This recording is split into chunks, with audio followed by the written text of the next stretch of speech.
E voltamos com o Linha de Frente desta sexta-feira. E o assunto agora é ela. Ela que em 2017 apareceu na lista de uma construtora sendo chamada de coxa. Sim, é ela, meus senhores. Gleisi Hoffmann. Gleisi Hoffmann, ela de ontem para hoje virou uma máquina de fazer treta.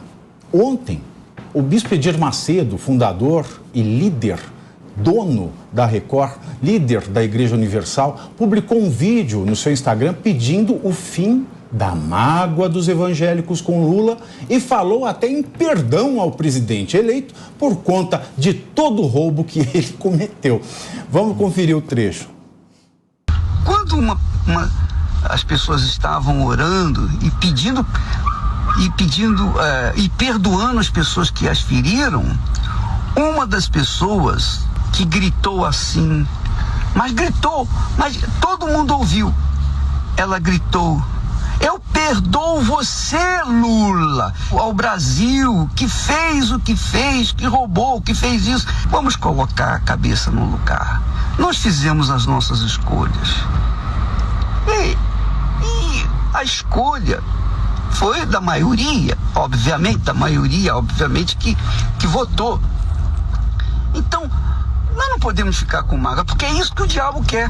O diabo quer acabar com a sua fé, acabar com o seu relacionamento com Deus por causa de Lula ou dos políticos. E ouvindo a palavra de... desculpem, e hoje a Gleisi Hoffmann, presidente do PT, fez uma postagem no Twitter dispensando o perdão de Edir Macedo. Abro aspas. Ele é quem precisa pedir perdão. Ele é quem precisa pedir perdão a Deus pelas mentiras que propagou. A indução de milhões de pessoas a acreditarem em barbaridades sobre Lula e sobre o PT, usando a igreja, seus meios de comunicação para isso. Fecho aspas. E aí? Quem gostaria de... Que coitado de Deus e do diabo, né? Não é? Que Deus foram e diabo nessa conversa. Foram trazidos para a terra do sol, negão? Foram pela essa conversa. 4 dias? Sério, 4 dias. A eleição foi domingo. Domingo já vai pedir para os evangélicos perdoarem Lula. Caraca, mano, não dá nem pra gente... Falta quem agora? O Malafaia... Mas você não achou importante ele passar uma mensagem dessa? Não agora tão cedo, e não uma mensagem dessas. Mas quando que você acha? Não uma mensagem de perdoar Lula, porque sexta-feira passada, ou em qualquer outro dia das outras semanas, tava tendo um esculacho, entendeu? Alguns com algumas verdades? Sim. Alguns com alguns exageros? Sim. Mas, tipo assim, 4 dias depois, fica muito esquisito. E eu sou obrigado até a dar razão pra Gleisi Hoffmann. Entendeu? Ela tá certa de não aceitar essas desculpas. 4 dias? Poxa, podia ter esperado, sei lá, 1 mês, aí, 2 César, meses, 3 meses. O próximo ano, o primeiro mandato dele, 6 meses depois. Nossa senhora, do mandato dele. Mas parecendo Barroso. Não, Deixa eu colocar um aspecto que eu acho fundamental e que me parece pertinente nessa ocasião. O principal problema aqui é ter o dogma religioso no cerne da organização da vida sociopolítica do país. Os processos que corriam contra o Lula foram anulados devido à suspeição do juiz que os conduzia pela Corte Constitucional Brasileira. A meu ver, é extremamente preocupante que um líder religioso precise... a gente perdoa o Lula. Veja, com tudo isso dito... Mas quer falar, você não perdoa aí, não? Não, vou chegar aí. Eu vou chegar aí. Exatamente, já começa daí. Agora, veja, nós não somos uma teocracia. Existe uma república estabelecida que funciona de acordo com o ordenamento jurídico, no qual a instância máxima é a Corte Constitucional, que decidiu... Bom, Pávia, aí é outra história, o que você está colocando. Agora, aqui... O dogma religioso, no cerne da vida da organização sociopolítica do país, produz esse tipo de coisa extremamente preocupante. Quem quer que esteja na presidência da República. Agora, peraí, você vai explicar sua depois risada. Você fala que eu tô fazendo mansplaining, cara. A risada. Pô, olha só. Com isso dito, me parece... E veja, eu sou amplamente do campo progressista, como vocês sabem, me parece um equívoco da Gleisi. Como eu vejo.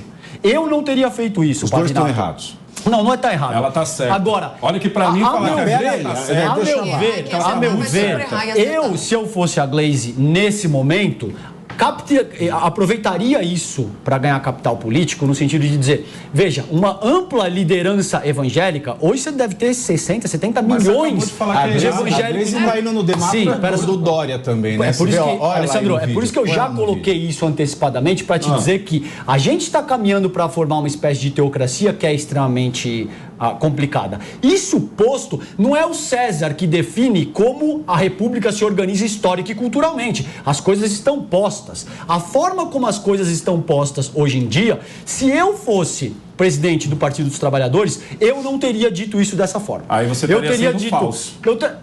Mas meu querido, pela primeira vez a mulher foi verdadeira. Mas, meu querido, é um nível de ingenuidade tu acreditar que para conduzir política institucional, política institucional não é divã. Você precisa ser hábil, você precisa saber o que e quando falar. É óbvio que se um líder que tem tanta força como o Edir Macedo pede para o rebanho de fiéis dele, veja os termos que são usados, perdoar o teu candidato... É ruim isso? Perdão é ruim agora? Não, Pietra, gente do céu, devo estar falando grego. Para mim, politicamente, ela saiu por cima. É óbvio que nessa medida, a meu ver, o movimento mais hábil politicamente seria muito bem... A Corte Constitucional Brasileira já anulou o que tramitava contra o Lula e essas pessoas que são líderes religiosos também reconhecem que cabe seguir em frente, a eleição terminou e o Lula deve ser perdoado. Ainda bem que você não falou inocentou, hein? Que normalmente o pessoal fala. Não, isso quem fez foi a Corte Constitucional Brasileira. Ele misturou a questão jurídica com uma liderança evangélica. Tá? A gente sabe que líder religioso é sempre importante. Em qualquer lugar. Você está falando de instâncias, em qualquer lugar. Mas ele queimou largada. De perdão jurídico. Ele queimou largada. Eu falei, Petra. Eu ouvi tudo que você falou. Você não prestou a mínima atenção. Você não deixou falar, não vou falar. Vamos lá. Vamos lá. Coloca as ordens. Sem falar em comunismo. Gente, não vai falar em comunismo, a gente vai falar em teologia da libertação. O César vem aqui com esse bacanal de ideias que ele jogou o jurídico no meio. Qual é o bacanal? A questão. Você está falando, a gente está falando de um perdão de um líder cristão que está incitando as pessoas que estão abaixo da liderança dele a perdoarem o que o Lula fez. Concordo. E é um dever do cristão sim perdoar, mas não tolerar. Existem coisas muito diferentes. O fato de você perdoar o erro de alguém não significa que você vai tolerar e você vai endossar que aquele erro continue acontecendo. E foi isso que ele simplesmente fez. Ele está falando para as pessoas que, assim como Cristo, é importante sim que se perdoe. E não há mal algum nisso. Só que você trazer isso para a instância jurídica não faz nenhum sentido. Então você está falando que ele não pode, ele não tem o direito, então, de incitar as pessoas que estão abaixo dele na liderança. Nós temos um ordenamento que não tem sido respeitado. Não, é que ele trouxe a questão jurídica, ele está falando que nem até o Supremo perdoou, porque a liderança... Vocês são coisas... O Supremo não perdoou ninguém. Peraí, vamos lá. Peraí, o Supremo aí ele vem falar numa teocracia. Peraí, só mais uma coisa. Aí o César traz ainda o fato de estarmos caminhando supostamente para uma teocracia. Meu querido, o único lugar onde existe uma teocracia hoje é no Oriente Médio. Isso não existe desde a Revolução Francesa, isso não existe no Brasil. Mas para quem fala que Luís XIV era o rei medieval, parou. Diretora do IFAM, eu acho que vocês têm que ir no... Diretora do IFAM, pesquisa aí. No opinião. Que falou o quê? Eu acho que meu governo tem meu governo. Tem o governo de todo mundo. Eu acho que vocês têm que ir no opinião. Gente, ó, quem mais a Gleisi Hoffmann? Não para aí, não. Essa mulher é uma máquina, tá? Nas redes sociais também, o Hamilton Mourão, vice-presidente, eleito senador, né, pelo Rio de Janeiro. Isso. Acabou o papo da Gleisi? Ele declarou... Não a Gleisi ainda, pô. A Gleisi está muito peraltinha.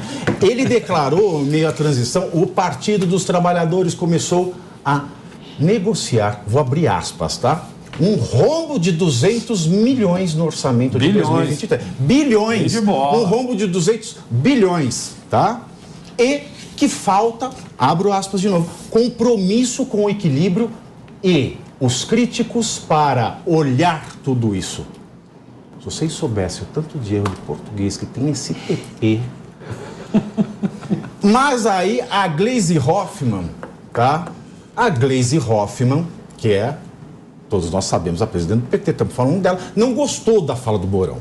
Ela ficou chateadinha. Ela não está gostando de muita coisa. Ela ficou chateadinha, aí ela rebateu, Pietra. Ela falou, vou abrir aspas, a declaração de Mourão é no mínimo... Não, vou falar com a voz dela. A declaração de Mourão é no mínimo honesta, desonesta. Nem bem acabamos de iniciar a transição e estamos negociando a pauta que interessa ao povo trabalhador. Fecho aspas. Ó, outra treta da Glaze aí, hein? E agora? Ela tem razão também? Não, nessa daqui ela não tem razão. Na outra ela tinha porque o Edir Macedo queimou largada e ela saiu por cima dessa história. E agora ela Mas é que o Edir... Agora eles vão querer pedir... O Edir agiu mais cedo. Não, ele queimou largada. Ele queimou largada. Esse discurso dele era para 6 meses de governo Lula, se tivesse indo bem. Entendeu? Aí sim esse discurso valeria a pena. Fazer uma observação. Pode fazer. Isso daí vai muito por conta das pessoas acabarem se apaixonando muito por política e ficar defendendo um lado como se fosse defender um time, defender... Aí depois ficar cantando lá, eu me apaixonei pela pessoa errada. Por aí. Acabou, gente, pô. não se apaixona por política, Não. não se apaixona por política nenhuma.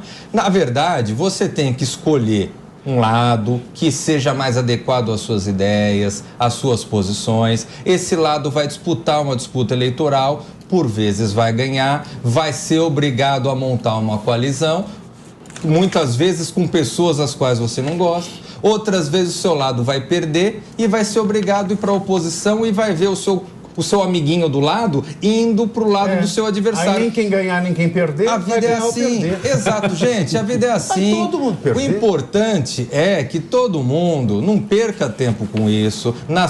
Hoje é sexta-feira, vai todo mundo sextar. Sextou. Na segunda-feira acorda cedo, toma banho, vai pro seu trabalho. Você faz e a vida que segue. Exatamente. Cris? Não, vou Exatamente. fazer hoje. Vou fazer assim, hoje. Tipo assim, meio surfistão, assim. vida que segue. O Cris não tá sério, você olha, né? Você faz hashtag sextou? Não, ironicamente, sim. Mas não acabou, não.